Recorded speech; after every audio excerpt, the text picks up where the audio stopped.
Le parlementaire francophone de l'Afrique de l'Ouest et d'Afrique centrale participe de ce mardi à un séminaire de formation à Kinshasa sur les normes des litiers et les différentes étapes de leur mise en œuvre. La conférence épiscopale nationale du Congo a ouvert ce mardi au centre catholique Nganda le colloque international à l'occasion du 50e anniversaire du décret sur l'évangélisation. Antena, le journal Dieu merci Zob.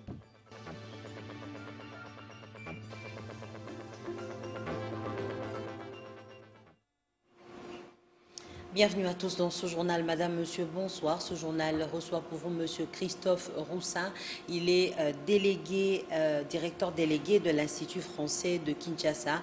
Avec lui, nous allons nous entretenir sur la troisième fête du livre de Kinshasa qui va se tenir du 18 au 22 novembre 2015. Monsieur Roussin, bonsoir. Bonsoir. Je reviens à vous dans quelques minutes, mais d'abord l'actualité. Vous le savez, le bureau de la Commission électorale nationale indépendante affiche de nouveau complet. Le chef de l'État, Joseph Kabila, a, après l'entérinement par l'Assemblée nationale, nommé Corneille Nanga et Norbert Bachengezi, respectivement président de la Commission électorale nationale indépendante et vice-président de cette institution d'appui à la démocratie. Le défi à relever reste énorme, mais pas impossible à réaliser avec un peu de volonté. Eric Izami reviendra dans nos prochaines éditions avec force détail. Nous vous le disions dans les titres que les parlementaires francophones de l'Afrique centrale et de l'Ouest sont au séminaire de formation sur le programme de l'ITIE et les différentes étapes de sa mise en œuvre. La cérémonie d'ouverture a eu lieu ce mardi 16 novembre à la Chambre basse du Parlement en présence de Polydor Patrick Ngaziami et Blaise Lunda. Depuis quelques années, l'Assemblée parlementaire de la francophonie effectue un travail considérable pour renforcer les capacités de ses parlementaires afin qu'ils puissent jouer un rôle de veille sur la gouvernance des industries extractives en Afrique francophone. L'organisation de ce séminaire s'inscrit sur cet élan. Juste après mon élection au poste de président de l'APEF, j'avais émis le vœu que ce séminaire régional se tienne ici à Kinshasa.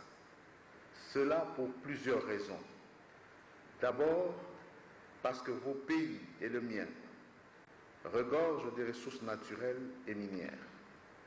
Ensuite, parce que je suis convaincu que nous sommes aujourd'hui en amont de l'industrie énergétique. Durant 2 jours, les participants parlementaires francophones de l'Afrique de l'Ouest et de l'Afrique centrale vont s'informer sur les normes de l'ITIE et les différentes étapes de leur mise en œuvre. Ils vont échanger sur les obstacles potentiels susceptibles de compromettre la bonne marche du processus et partager l'expérience ainsi que les bonnes pratiques en matière de contrôle parlementaire et de surveillance des industries extractives, ce qui leur permettra d'acquérir le bagage nécessaire pour influer sur le partage des fruits de la croissance économique. Grâce à cet atelier, les parlementaires pourront accroître leur connaissance du secteur minier et mieux comprendre comment exercer efficacement leur rôle en matière de législation et de contrôle de l'action gouvernementale sur le secteur minier. Ce séminaire, auquel prennent part près de 60 parlementaires venus notamment du Burundi, de la Côte d'Ivoire, de la Guinée-Conakry, du Maroc et du Togo, sans ignorer la RDC, est organisé par le PNUD et bénéficie de l'appui des coopérations françaises et allemandes.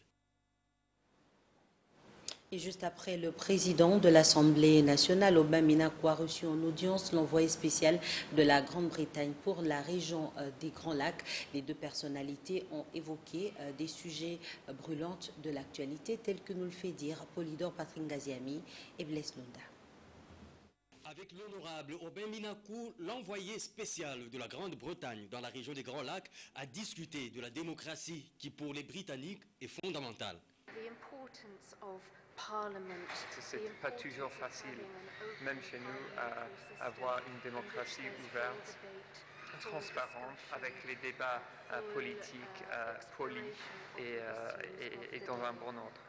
C'est pour cette raison que nous avons discuté de la démocratie ici et comment le Parlement et la démocratie congolaise soutiennent le développement du pays.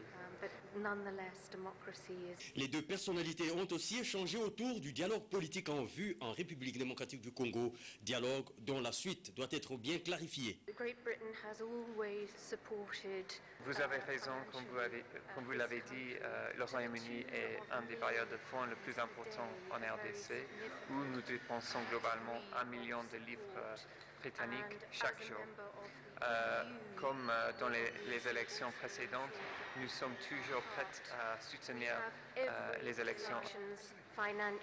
Au sujet du financement des élections, l'envoyé spécial de la Grande-Bretagne dans la région des Grands Lacs a rassuré que son pays est toujours disposé à appuyer la République démocratique du Congo, mais à condition que le calendrier soit clair. Et il a aussi précisé que la majeure partie de leur financement passera par l'Union européenne. Étienne Tshisekedi, président de l'Union pour la démocratie et le progrès social, sera bientôt à Kinshasa pour participer au dialogue national, confirmation faite par le secrétaire général de l'UDPS, Bruno Mavungu, qui a été joint par Paulin Kalamba. Étienne Tshisekedi, autorité morale de l'UDPS, revient bientôt à Kinshasa avec l'objectif de conduire la délégation de son parti au dialogue. Selon lui, il doit se tenir au mois de novembre en cours. Et c'est qu'a confirmé le secrétaire général de ces partis, Bruno Mavungu. Il arrive bientôt, parce que bientôt nous allons au dialogue. C'est lui-même qui va conduire la délégation de l'UDPS. Touché par l'événement malheureux qui a frappé la France le vendredi dernier, le secrétaire général de l'UDPS, parti cher à Étienne Tshisekedi, s'est rendu à l'ambassade de France pour apposer la signature dans les livres de condoléances au nom du président de son parti. Et puis c'est ouvert ce mardi 17 novembre au Centre Nganda un colloque international à l'occasion du 50e anniversaire du début de l'activité missionnaire de l'Église. Ces assises sont organisées par la Conférence épiscopale nationale du Congo, SENCO. Reportage signé Sylvie Fortuné-Mboula et Hugues Moussangilay. Évangélisatrice de l'Église dans l'Afrique aujourd'hui, défis et perspectives. Ce thème capital sera au centre des débats pendant 5 jours sur l'identité de l'Église et son impact dans la marche de l'humanité. À travers ces colloques, la Conférence épiscopale nationale du Congo se propose de mobiliser les agents de l'évangélisation afin d'aller au-delà du simple devoir de commémoration du Concile Vatican II et de susciter les désirs ardents d'annoncer le Christ à l'homme pour répondre de manière adéquate aux exigences du temps présent. Comment l'Église s'engage à éduquer les fils et les filles de ce continent. On a parlé aussi des médias. Comment l'Église annonce l'Évangile dans les médias. Et on a parlé aussi de la contribution de l'Église à la bonne gouvernance, aux questions économiques, sociales et politiques et même écologiques aujourd'hui. Tout ce qui concerne ce que le pape nous a dit dans Laudato aussi, l'environnement, hein, vous avez vu, monsieur le ministre l'a dit, l'évangélisation doit prendre l'habit vert. Donc c'est tout cela, nous allons examiner et dire quelles sont les réponses de l'Église par rapport à ces défis et qui doivent être les acteurs pour annoncer l'Évangile. L'évêque, les prêtres, les religieux, mais aussi les laïcs, comme acteurs de la mission de l'Église. Au regard de grandes mutations de l'humanité en général et de l'Afrique en particulier, des interpellations nouvelles et des chantiers nouveaux s'ouvrent pour l'Église. Parmi les officiels ayant rehaussé de leur présence la cérémonie d'ouverture figurait le vice-premier ministre et ministre du Travail, Willy Makiaché. J'en viens à la plénière au Sénat. Aujourd'hui, le ministre de l'Enseignement primaire, secondaire et initiation à la nouvelle citoyenneté, Maker Mwango, a répondu à la question orale avec débat lui adressée par le sénateur Biaene Kasongo Nelson.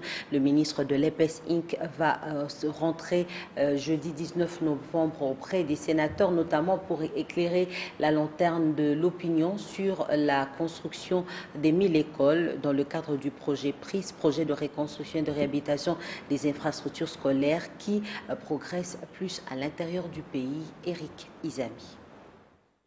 Scruter de fond en comble tout le mot qui ronge l'enseignement primaire, secondaire et professionnel en République démocratique du Congo et en proposer des pistes de solutions, c'est cet exercice auquel le sénateur Biaene Nelson s'est attardé mardi 17 novembre, question abordée à l'unisson en plénière au Sénat de la République.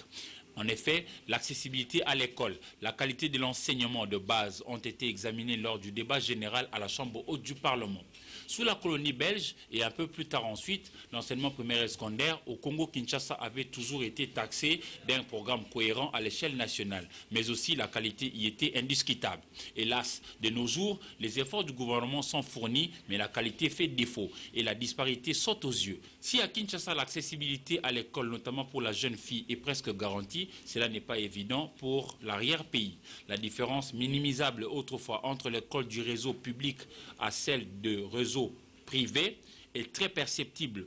La qualité pose problème dans l'ensemble du système éducatif RD congolais, avec l'évolution des découvertes, les innovations, l'adaptation des enseignements par rapport au type d'hommes à former pour participer au développement du pays, s'invite au débat. Et là, le gouvernement doit s'y mettre à fond.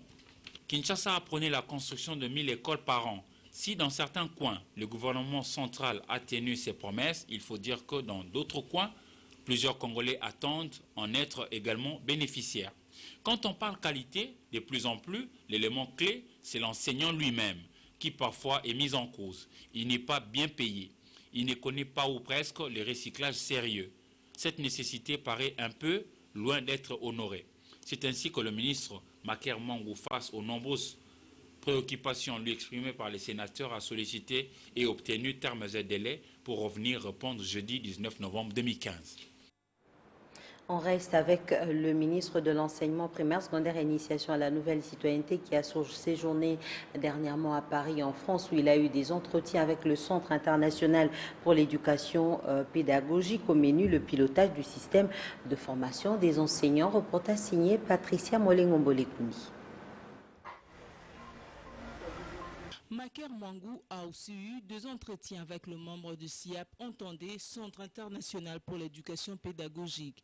Les échanges ont tourné autour de la formation des enseignants, la gestion du système éducatif basé sur la planification, le développement de recherche en éducation et l'évaluation des acquis scolaires. Selon le ministre de l'Enseignement primaire, secondaire et initiation à la nouvelle citoyenneté, la réflexion autour du pilotage du système de formation des enseignants doit être menée partant d'un système cohérent basé sur l'articulation entre les différents niveaux d'enseignement, le primaire, le secondaire, le supérieur et l'universitaire.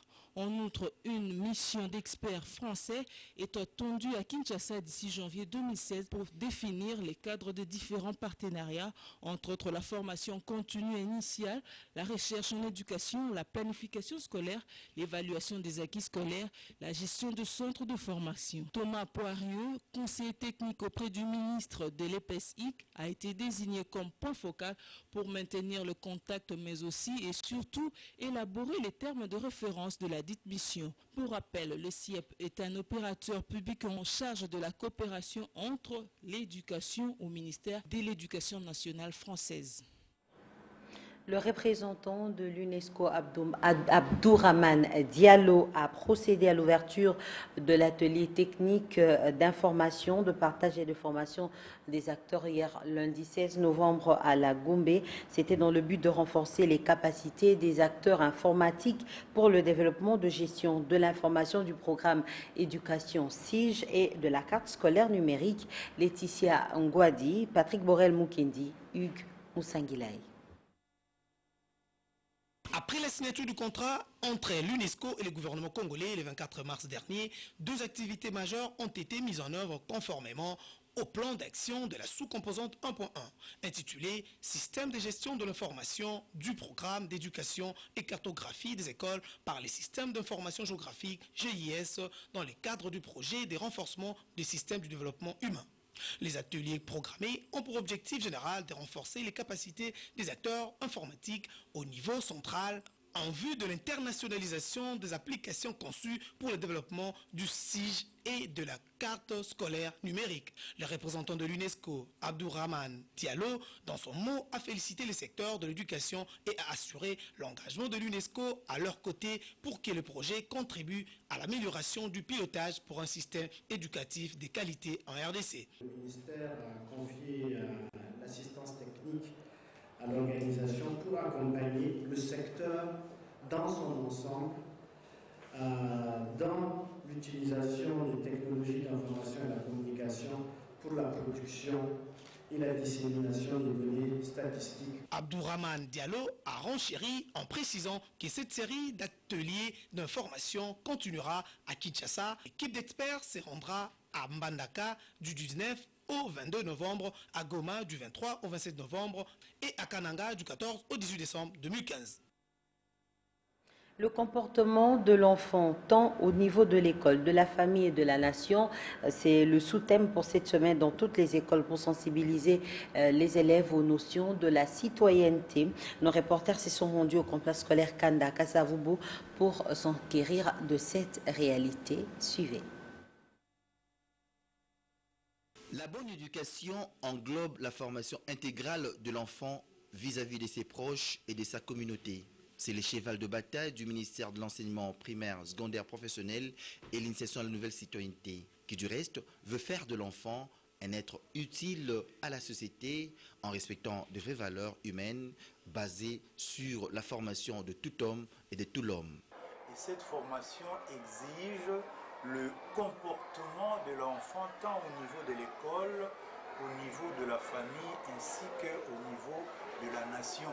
Voilà pourquoi nous visons plus encore ce comportement de l'enfant, son savoir-être, son savoir-faire, pour que nous puissions un jour, au terme de la formation de l'enfant, surtout au niveau de l'école primaire, que nous ayons un citoyen digne, qui est responsable et qui va du moins respecter les vraies valeurs humaines. Ici, il y a d'abord au niveau du ministère.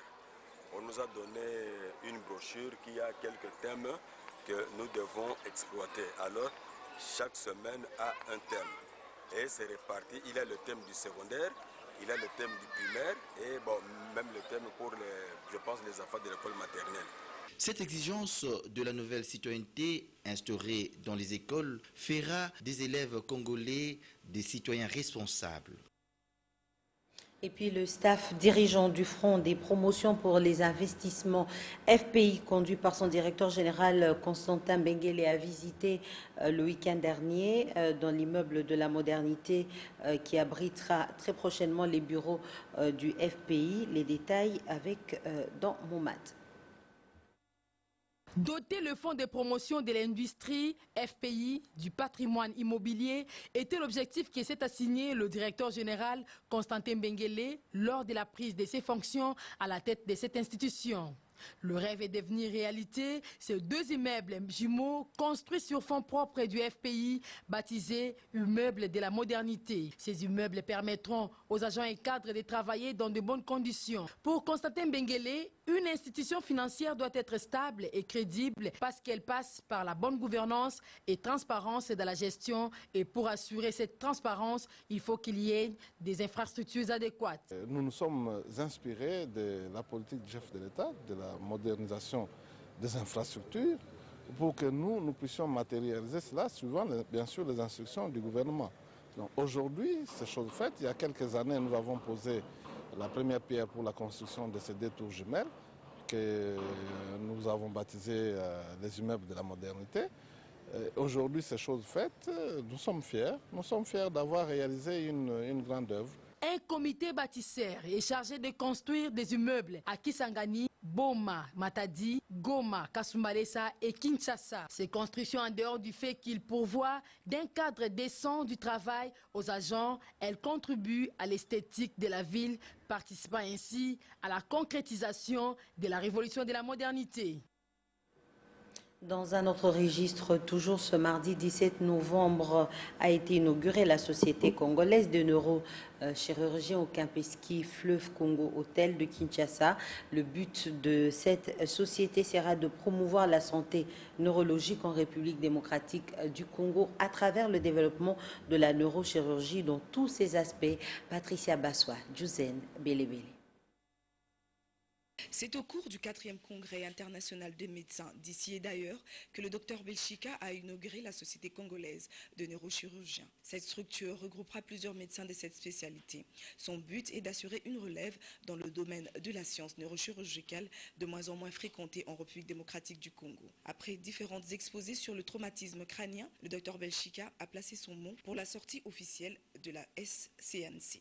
Cette occasion nous permet de vous présenter une nouvelle naissance dans la cohorte des sociétés savantes de la République démocratique du Congo. Ne compte une dizaine de neurochirurgiens diplômés de par le monde et seulement une poignée de chirurgiens généralistes à compétences neurochirurgicales Quel sera l'apport de la SCNC en République démocratique du Congo? Regrouper tous les neurochirurgiens et tous ceux qui sont adhérents aux neurosciences. Nous entendons les neurologues, neuropsychiatres, neuroanesthésistes, neuroradiologues, les psychologues, etc. C'est pour des échanges, des informations, le travail en commun, le perfectionnement, et tout cela, c'est pour le bien-être de nos concitoyens. La neurochirurgie est une science complexe qui nécessite une certaine attention. Nous n'allons pas nous regrouper dans un seul hôpital. Chacun restera à travailler dans son hôpital, son centre médical. Il y en a qui sont à l'étranger, mais ils sont membres de la Société congolaise de neurochirurgie. Lorsque nous allons animer ou créer ou faire des invitations pour des congrès, des séminaires, des symposiums, nous allons inviter les neurochirurgiens congolais ensemble avec les neurochirurgiens étrangers qui seront aussi nos partenaires pour enrichir nos connaissances, pour nous perfectionner. Les membres de cette nouvelle société ont été présentés à l'assistance pour clore cette cérémonie. Monsieur Christophe Roussin, j'en viens à vous. Je l'ai dit en début de ce journal, vous êtes directeur délégué de l'Institut français de Kinshasa.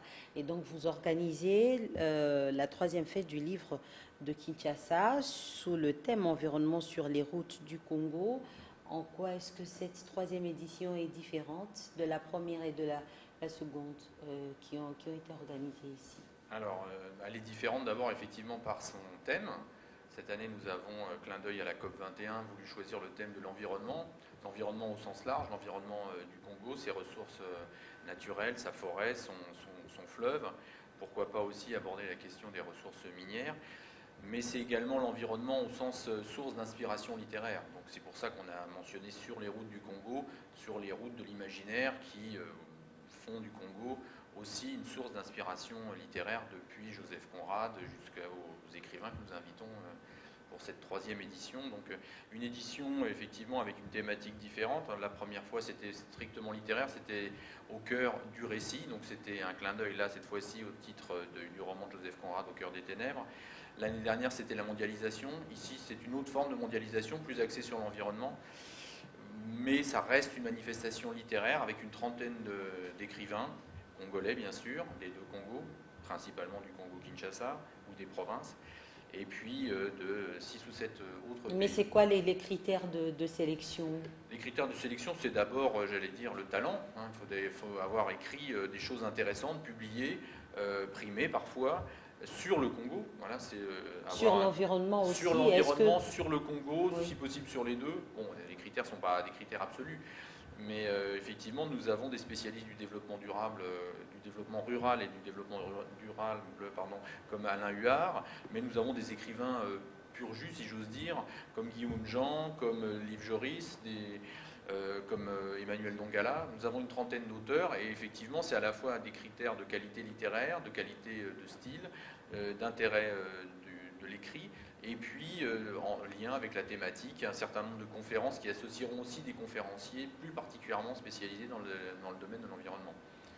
Alors, quelle est la particularité finalement de cette édition, en dehors du fait que vous avez dit elle renvoie plus à l'environnement? Oui, elle renvoie plus à l'environnement. La particularité, c'est peut-être un panel d'écrivains de différents pays. Voilà.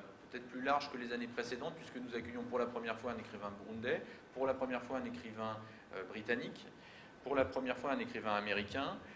Voilà, donc c'est un petit peu plus large. Et notamment, effectivement, on s'ouvre à un écrivain qui est d'abord écrit en anglais. Donc nous avons une traduction de son ouvrage Radio Congo, mais c'est un ouvrage qui a d'abord été écrit en anglais. Ben Rollens, pour ne pas le nommer. Voilà, c'est un petit peu ça la particularité, c'est la thématique environnementale et un panel plus large, voilà, des écrivains qui viennent d'un peu partout. Nous avons une réalisatrice suédoise aussi qui viendra présenter un film, puisque nous avons également ce dialogue entre les différents arts autour du récit, que ce soit un récit écrit, puisque c'est le cœur de cette fête, un récit dessiné, puisque nous accueillons des auteurs de bande dessinée, ou un récit filmé, sachant que pour faire un film, il faut aussi avoir un scénario. Mais qu'est-ce que le programme prévoit ? Alors le programme prévoit beaucoup d'activités. Il y a 9 ou 10 conférences sur l'environnement, mais aussi des conférences littéraires. des rencontres face à face écrivains-élèves, puisque une de nos cibles, c'est bien entendu la jeunesse. C'est pour ça que nous avons appelé cette manifestation la fête du livre. C'est aussi pour en faire quelque chose de ludique, quelque chose qui désacralise un petit peu le livre, qui n'est pas simplement un objet scolaire, parfois un peu rébarbatif, mais que ça soit aussi un objet de plaisir, un objet d'échange agréable, convivial, entre des élèves, ou en tout cas des jeunes qui viennent soit dans un cadre purement scolaire, soit librement, puisque la manifestation est ouverte à tous et est gratuite, entre donc des auteurs, des élèves, des enfants, des jeunes et des moins jeunes, des futurs écrivains et des écrivains déjà confirmés, des lecteurs autour du livre. Il y aura également donc des projections de films. Je citais cette réalisatrice suédoise Linda Westrik qui a écrit un film et réalisé un film qui s'intitule La forêt aux esprits, qui parle justement de l'environnement, de la forêt du Congo. Mais il y aura également des expositions, et notamment une exposition hommage à Mongo Sissé, l'auteur les créateurs de Pili Pili et d'autres personnages connus, ici au Congo particulièrement. Il y aura également un film consacré à Ryszard Kapuscinski, un des premiers journalistes reporters polonais qui a sillonné l'Afrique au tout début des indépendances. Il y aura également des spectacles vivants, du théâtre, des spectacles de marionnettes pour les enfants qui seront faits à l'espace Masolo, à Massina, mais également à l'Institut français. Il y aura également un concert de clôture, il y aura également une librairie éphémère où on pourra échanger, acheter des livres. Alors, en deux mots, parce qu'on est en train de tendre vers la fin de ce journal, j'aimerais revenir sur vos propos. Vous avez dit qu'il y aura une sorte d'échange qui va se faire entre certains auteurs et des élèves. Est-ce qu'il y a une sélection qui a été faite par rapport à une cible? Est-ce une école? Est-ce une classe d'élèves? Où exactement? Voilà. Alors, c'est plusieurs classes. Ça représente au moins une trentaine de classes. Des classes des écoles partenaires de l'Institut français qui se trouvent à la Gombe, mais pas seulement, qui se trouvent dans les différents quartiers de Kinshasa, et puis aussi des rencontres justement à Masolo, donc à Massina, avec des présentations de spectacles et aussi des auteurs qui se rendront à l'espace Masolo pour échanger avec les jeunes de ce centre et des jeunes de Masolo qui viendront aussi à l'Institut français, notamment présenter des spectacles, mais également découvrir le livre sous toutes ses formes. Je veux revenir vers vous. Le temps pour nous de lire les journaux parus ce mardi dans la capitale. Revue de presse, sélection et commentaires signé Patricia Moulileka.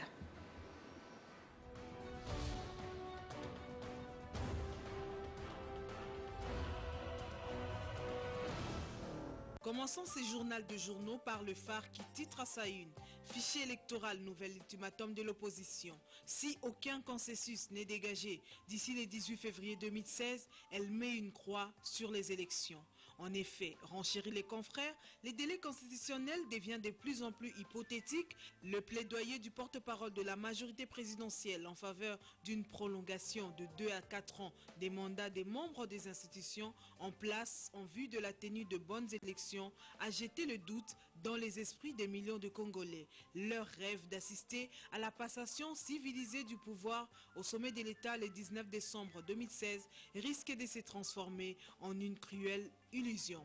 Dans l'actualité également, la prospérité écrit. La CENI affiche complet avec l'investiture de Corneille Nangaa et Norbert Basengezi, respectivement au poste de président et vice-président de la CENI, et au journal Observateur de consacrer sa une au portrait de Pierrette Mwenze Kisonga, qui succède à Chantal Ngoïtite au poste de questeur de la CENI. Autre fait du jour, Nouvelle Province, 16 commissions.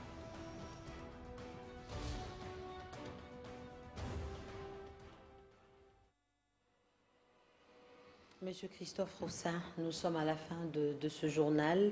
Donc, pour terminer, la troisième fête du livre s'ouvre demain, 18, c'est bien ça? Elle s'ouvre demain. Alors, c'est vrai que l'ouverture se fait sur invitation, mais l'ensemble des manifestations qui s'y tiendront auront lieu de jeudi 19 au dimanche 22 inclus.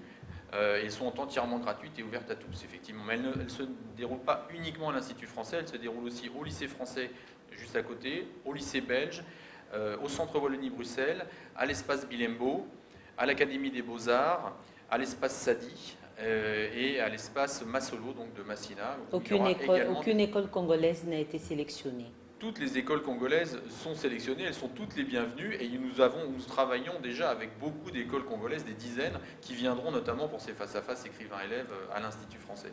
Merci, M. Christophe Roussin, d'avoir répondu à notre invitation. Je rappelle que vous êtes directeur délégué de l'Institut français de Kinshasa. Merci à vous tous qui nous avez suivis. Merci à Adam Momat, chef d'édition. J'espère vous retrouver demain à 19h avec le même plaisir. Bonsoir chez vous.